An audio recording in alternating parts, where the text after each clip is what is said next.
സ്കൂളിൽ കളിക്കുന്നതിനിടെ വിദ്യാർത്ഥിക്ക് ഷോക്കേറ്റു. Thrissur Varavoor government UP സ്കൂളിലെ 8ാം ക്ലാസ് വിദ്യാർത്ഥിക്കാണ് ഷോക്കേറ്റത്. സംഭവം മൂടിവെച്ച് സ്കൂൾ അധികൃതർ. ഷോക്കേറ്റ സംഭവം പുറത്ത് പറയരുതെന്ന് സ്കൂൾ അധികൃതർ മാതാപിതാക്കളോട് ആവശ്യപ്പെട്ടു. തൃശൂരിൽ നിന്ന് സാനുകെ സജീവ് തയ്യാറാക്കിയ റിപ്പോർട്ട് കാണാം.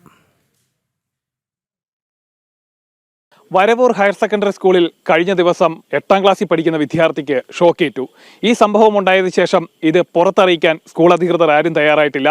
8ാം ക്ലാസ് വിദ്യാർത്ഥി ഈ ഷോക്കേറ്റതിന് ശേഷം വീട്ടിൽ വരികയും ഈ സംഭവം വീട്ടിൽ അറിയിച്ചതിന് ശേഷം മാതാപിതാക്കൾ ഇന്ന് ആശുപത്രിയിൽ എത്തുകയാണ് ഉണ്ടായത്. മാതാപിതാക്കൾ ആശുപത്രിയിൽ എത്തിച്ചപ്പോഴത്തേനും കുട്ടിയുടെ കയ്യിൽ പ്ലാസ്റ്റർ ഇട്ടു. തുടർന്ന് 3 ആഴ്ചത്തെ ചികിത്സയാണ് ഡോക്ടർ നിർദ്ദേശിച്ചിരിക്കുന്നത്. ഈ 3 ആഴ്ചയ്ക്കുള്ളിൽ ഇത് ഭേദമായില്ലെങ്കിൽ MRI സ്കാൻ അടക്കമുള്ള കാര്യങ്ങൾ അല്ലെങ്കിൽ ടെസ്റ്റുകൾ അടക്കം നടത്തണമെന്ന് ആശുപത്രി അധികൃതർ നിർദ്ദേശിച്ചിരിക്കുകയാണ്. എന്തായാലും നമ്മൾ ആ കുട്ടിയുടെ 8ാം ക്ലാസ് വിദ്യാർത്ഥിയായിട്ടുള്ള വരവൂരിലെ കുട്ടിയുടെ വീട്ടിലാണ് നമ്മളുള്ളത്. അതായത് ഈ സംഭവം നടന്നത് ഈ മഴയുള്ള ദിവസമായിരുന്നു സംഭവം നടന്നത്.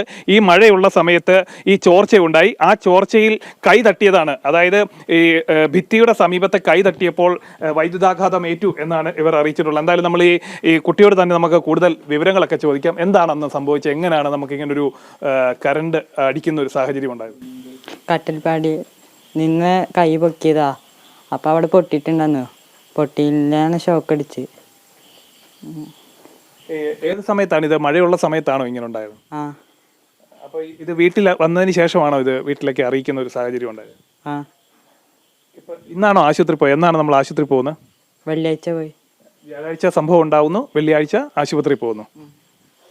തീർച്ചയായിട്ടും വെള്ളിയാഴ്ച ആശുപത്രി ഈ സംഭവം ഉണ്ടാകുന്നത് സ്കൂൾ വിടുന്നതിന് തൊട്ട് അല്പം മുമ്പ് മാത്രമാണ്. അതിനുശേഷം വീട്ടിൽ വരികയും അതിൻ്റെ അടുത്ത ദിവസം വെള്ളിയാഴ്ച ഇവർ വിദഗ്ധ ചികിത്സയ്ക്കായിട്ട് ആശുപത്രിയിൽ എത്തിയെന്നാണ് പറയുന്നത്. കുട്ടിയുടെ മാതാപിതാക്കളും നമ്മളോടൊപ്പം ചേരുകയാണ്.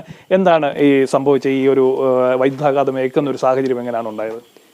വൈദ്യുതാഘാതം എന്ന് പറയുന്നത് ഇവ സ്കൂളിൽ പോയിട്ട് കട്ടളപ്പെട്ടണം മുകളിൽ നിന്ന് കൈ പൊക്കിയതാണ്. അപ്പോൾ മഴ നന്നായിട്ടുണ്ടായിരുന്നു. അപ്പോൾ കട്ടളയുടെ വാർപ്പിൻ്റെ കട്ടളയാണ്. അപ്പോൾ അവിടെ ഈ ചുമര് ചെറുതായിട്ടൊരു പൊട്ടലായിട്ട് ഈ വാർപ്പിൻ്റെ സൈഡും പുറത്തേക്ക് നിൽക്കുന്നുണ്ട്. അപ്പോൾ അതിൻ്റെ ഉള്ളിൽ കൂടെ മഴവെള്ളം ലീക്കായി വന്നിട്ട് കൈ പൊക്കിയപ്പോൾ അങ്ങനെയാണ് ഷോക്ക് ഏറ്റത്. അങ്ങനെ ഷോക്ക് ഏറ്റ സമയത്ത് അവൻ കൈ പുറകിലോട്ട് വലിക്കുകയും അവിടെ പിന്നെ മജ്ജ ചെയ്തു. ഇപ്പോൾ എന്താണ് ആശുപത്രിയിൽ നമ്മളിന്ന് കാണിച്ചു? എന്താണ് ഡോക്ടർമാർ നിർദ്ദേശിച്ചത്? ആശുപത്രിയിൽ 3 ആഴ്ച മെഡിസിൻ കഴിക്കാമെന്ന് പറഞ്ഞിട്ട് 3 ആഴ്ച കഴിച്ചതിന് ശേഷം പിന്നെ നമ്മളത് കുറവില്ലെങ്കിൽ MRI സ്കാൻ എടുത്തിട്ട് വേറെ ട്രീറ്റ്മെൻറ്റ് നോക്കണം. ഇത്തരത്തിൽ ഇങ്ങനെ ഒരു സംഭവം ഉണ്ടായപ്പോൾ നമ്മൾ സ്കൂളിൽ ബന്ധപ്പെട്ടിരുന്നു. സ്കൂളുകാരെന്താണ് നമ്മളോട് പറഞ്ഞത്? സ്കൂള് അന്ന് നമ്മുടെ ഇവൻ്റെ ക്ലാസ് ടീച്ചർ ലീവായിരുന്നു. ഇവിടെ വന്നതിന് ശേഷം ക്ലാസ് ടീച്ചർക്ക് വിളിച്ച് പറഞ്ഞതിന് ശേഷം ക്ലാസ് ടീച്ചർ ഞാൻ ഹോസ്പിറ്റലാണ്, അഡ്മിറ്റാണ്. അന്നേരം ഞാൻ ഹെഡ് മാസ്റ്റർക്ക് വിളിച്ച് കാര്യങ്ങൾ സംസാരിച്ചിട്ടുണ്ട് എന്നാണ് പറഞ്ഞത്.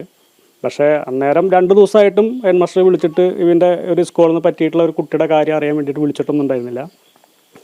ഞായറാഴ്ച 10 മണിയായ സമയത്താണ് ഇവൻ്റെ ക്ലാസ് ടീച്ചർക്ക് വിളിച്ചത്. ഹോസ്പിറ്റലിൽ നിന്ന് ഡിസ്ചാർജ് ആയോ എന്ന് അറിയാൻ വേണ്ടി വിളിച്ചിട്ട്. അവിടുന്ന് കുറച്ച് കഴിയുമ്പോഴാണ് HM വിളിച്ചിട്ട് വിളിക്കുന്നത്. എന്തായാലും ഇത്തരം സംഭവങ്ങൾ കേരളത്തിൽ അങ്ങോളം ഇങ്ങോളം തുടർക്കഥയാവുകയാണ്. അത്തരത്തിലൊരു ദാരുണമായിട്ടുള്ളൊരു സംഭവം ഉണ്ടാകുന്നു. സ്കൂളിൽ നിന്ന് വിദ്യാർത്ഥിക്ക് ഷോക്ക് ഏൽക്കുന്ന ഒരു സാഹചര്യം ഉണ്ടാകുന്നു.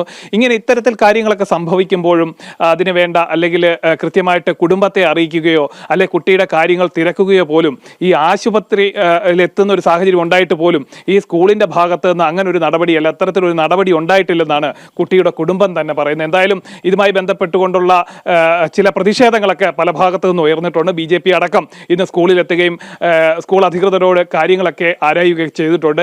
എന്തായാലും ഈ സംഭവത്തിൽ അടിയന്തര നടപടി ഉണ്ടാകണമെന്നാണ് പൊതുജനങ്ങളുടെ ഭാഗത്തു നിന്നും ആവശ്യമുയർന്നിരിക്കുന്നത്. ക്യാമറമാൻ VM മനുകൃഷ്ണയ്ക്കൊപ്പം സാനുകെ സജീവ്, ജനം, തൃശൂർ.